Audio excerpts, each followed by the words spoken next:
Welcome back. Welcome back.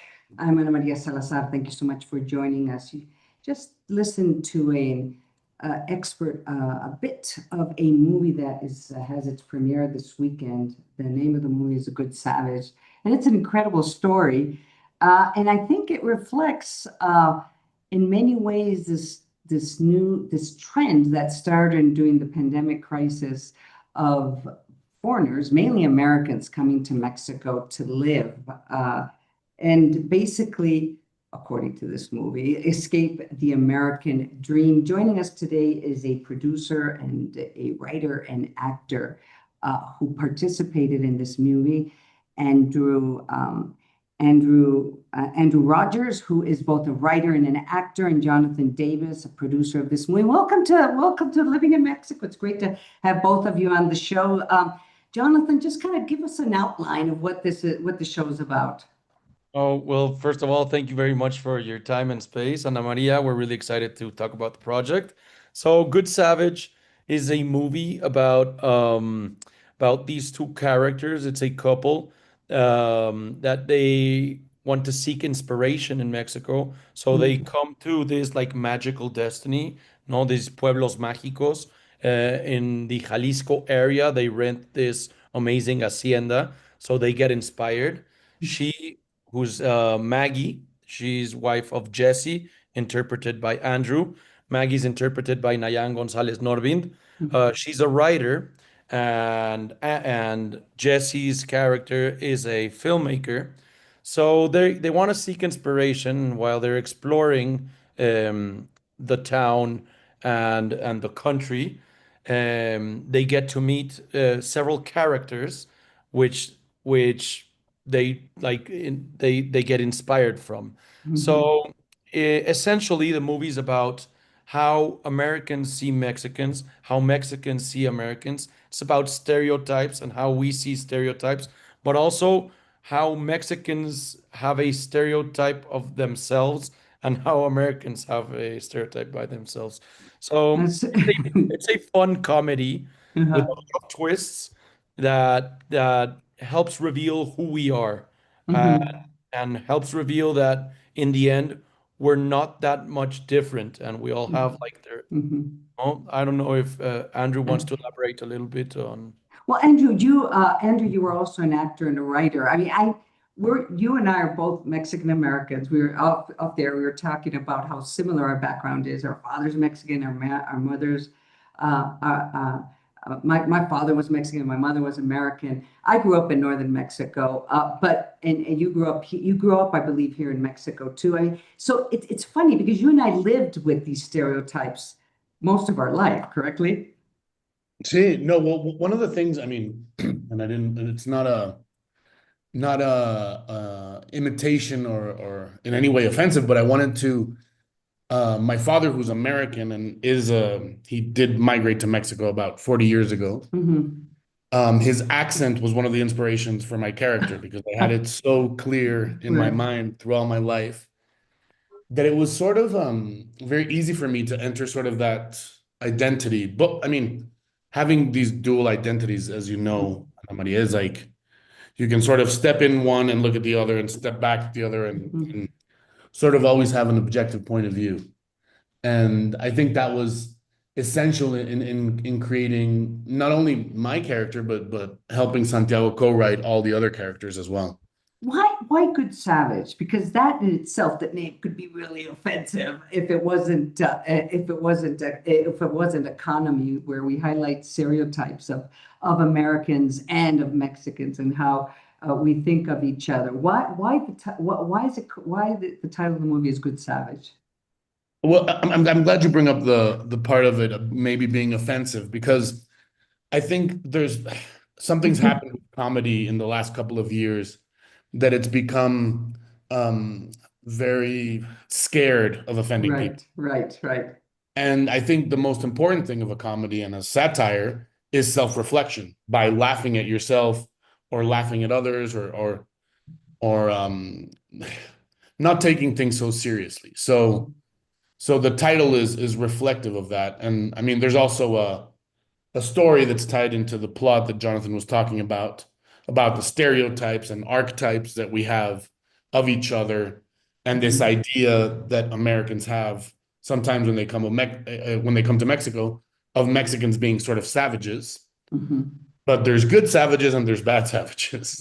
Right, right. Well, John, just could you give us a little bit more of the storyline to understand? I mean, of course, around the world, when people talk about Mexico, they immediately think about drug trafficking organizations, organized crime, violence, and in a way, describe to us more of the plot.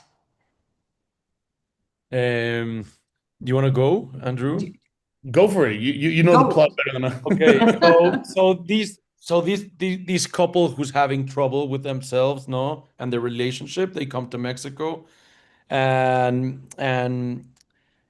while the character of Maggie is searching for her next like big idea for her novel, she's a very Mhm. successful novel writer. Like her first Mhm. novel did great. Now she's seeking inspiration for her second novel. And Jesse's character, which is the husband, he's like an experimental filmmaker, a Mhm. like hipster that really doesn't get like things done. Oh, Jonathan, that sounds like you. Yeah, No, like he actually gets things done. Yeah. Jesse's character, yeah, like stumbles upon and he's like always trying to be artistic about his work, but like he's like never actually does much. No, so that professional frustration And they're reflects also in a relationship crisis. They're sort of Okay. about to get a divorce, pretty much. exactly. And in big part because of this, because she's like very successful in her career and Mhm. he's like dragging along or no.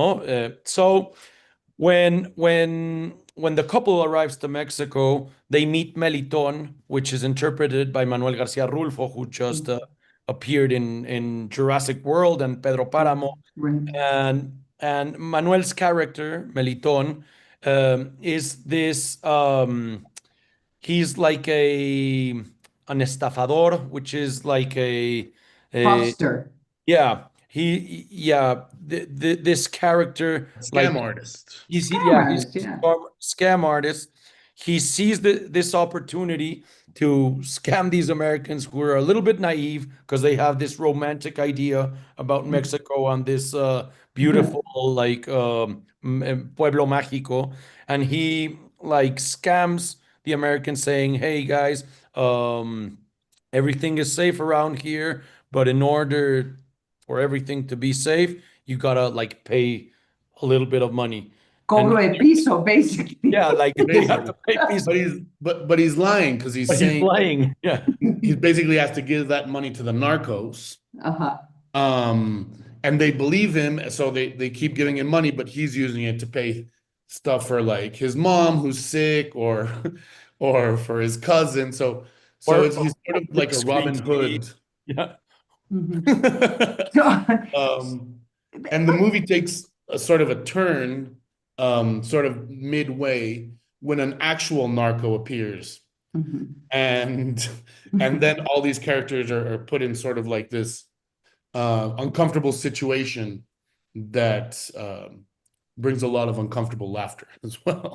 So joining us today here on Living in Mexico is Jonathan Davis. He's a producer for Good Savage and actor and writer Andrew Rogers. When is the premiere of this movie? We just premiered yesterday, Yeah, so July we just 17th. premiered yesterday, Thursday 17th. We premiered in 90 theaters across the country Mhm. in the main theater lines, no, in Cinépolis, in Cinemex, Mhm. but also in Cinetecas. Mhm. We're around like 20 cities around Mhm. the country. Mhm. And yeah, we're being distributed by Corazon Films. Mhm. And yeah, the movie is available for everybody to watch in theaters now. You know, I listened to the storyline and I know it's a movie, I know it's a comedy, but as I've watched throughout the years how the profile of the Americans coming to Mexico has dramatically changed. As you know, the stereotype we had of expats in Mexico, where people who are coming to Mexico to retire, basically, right? To spend the last days of their life in what they consider, a place where they can afford, they live in these kind of enclosed communities where they have friends. They, in most instances, don't leave those communities, and they just, they make the decision that that Mexico is beautiful and it's exotic and it's interesting, and this is where they're going to spend the last years of their life. So what your movie is doing is kind of recreating a new stereotype of these kind of innocent but ignorant Americans in many ways that come to Mexico kind of with the same dream, right? To live in an exotic, interesting place and kind of feel alive, I guess is what I understand from the storyline, but not recognizing at the same time that Mexico can be a dangerous place also. Am I wrong, Andrew, in how I describe this the new stereotype of Americans coming to Mexico? They're kind of running away. Yeah, no, I mean, Escaping the American dream, like you all highlighted yeah. in the movie.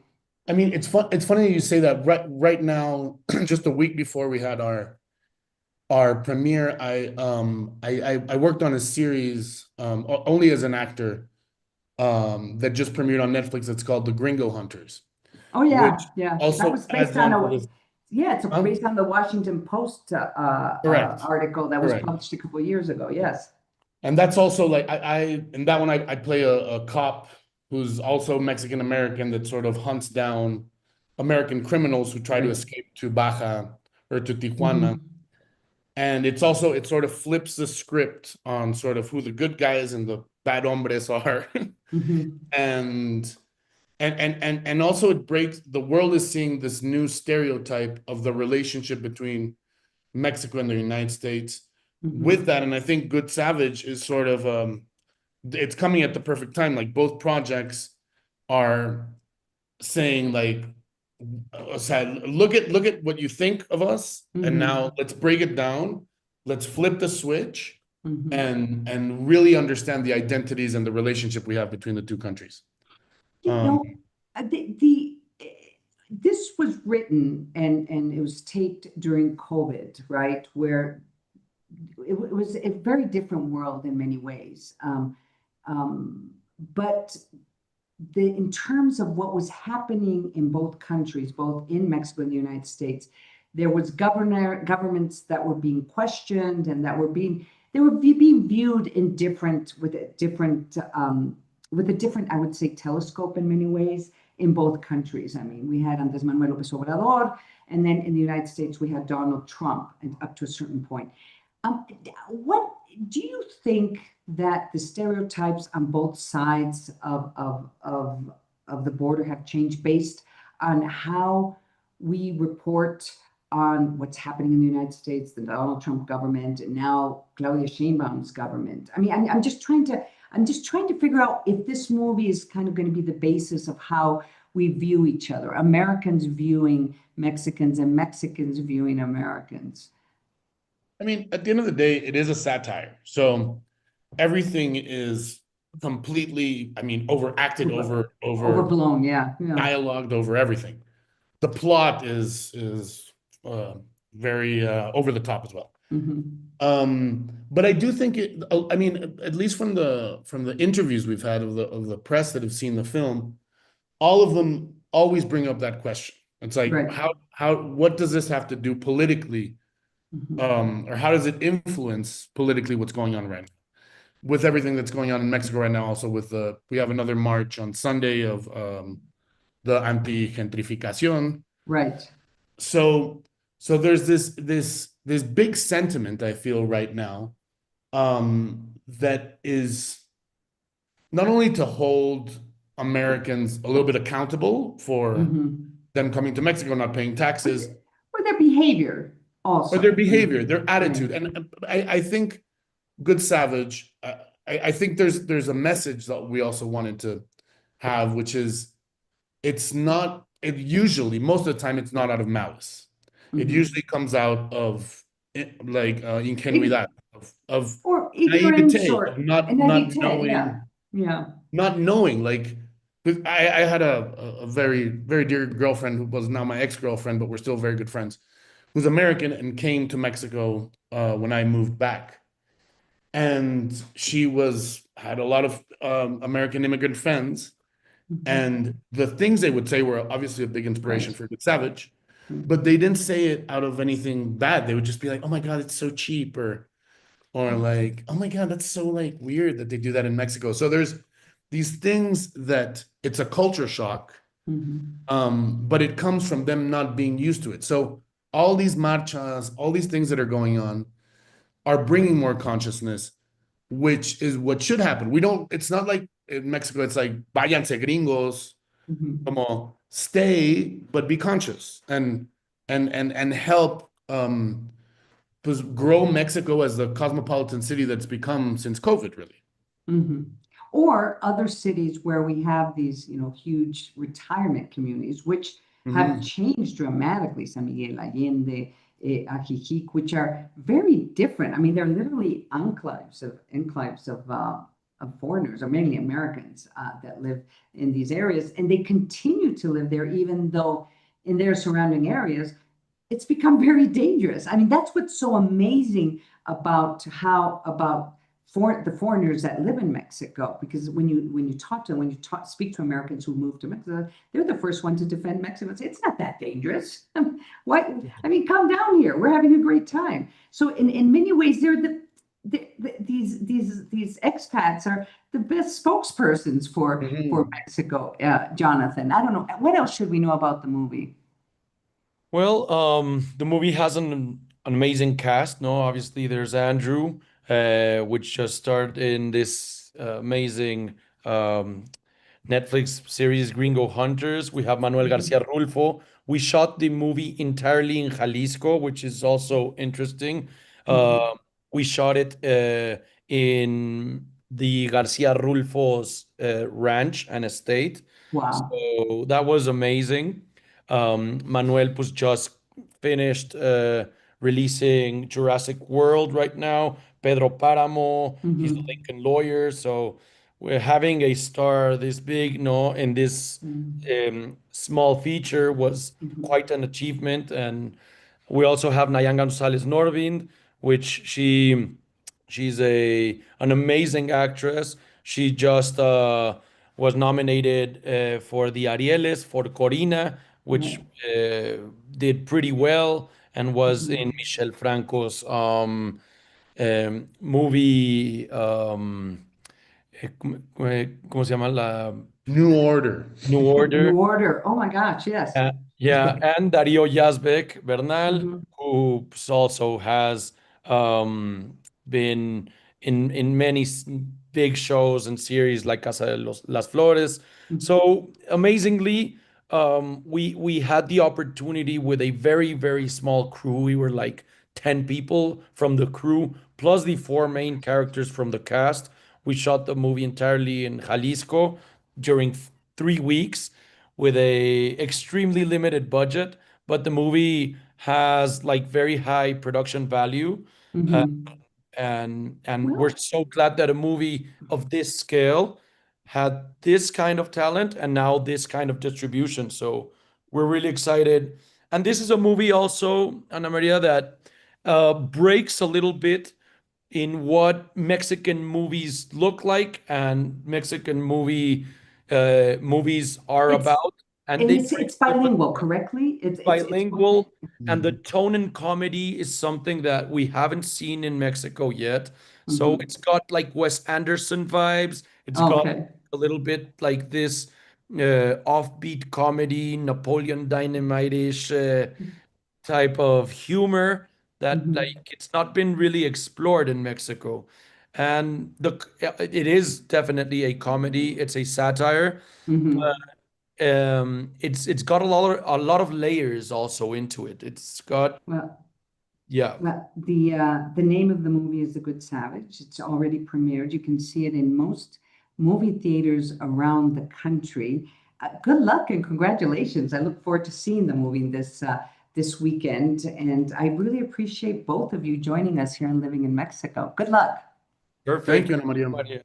Andrew Rogers, who is a producer for this movie, No, actor and writer, Jonathan. actor and writer, Andrew Rogers, who is both. See, you guys play too many hats, and that's what happens when you do these kind of movies. I'm pretty sure that some of you even had to serve the coffee, right? I mean, it's Yeah, I mean, the casting was like 10 people in total. there you go. So someone had to sweep, someone had to serve the coffee, somebody had to produce, which was Jonathan Davis, and Andrew Rogers was both actor and writer for The Good Savage. Good luck, and thank you so much for joining us here in Living in Mexico. Thank Thank you. you so much. Thank you. We're going to go to commercial break. I'm Ana Maria Salazar. Thank you for joining us, listening and watching Living in Mexico. Don't go away. I'll be right back.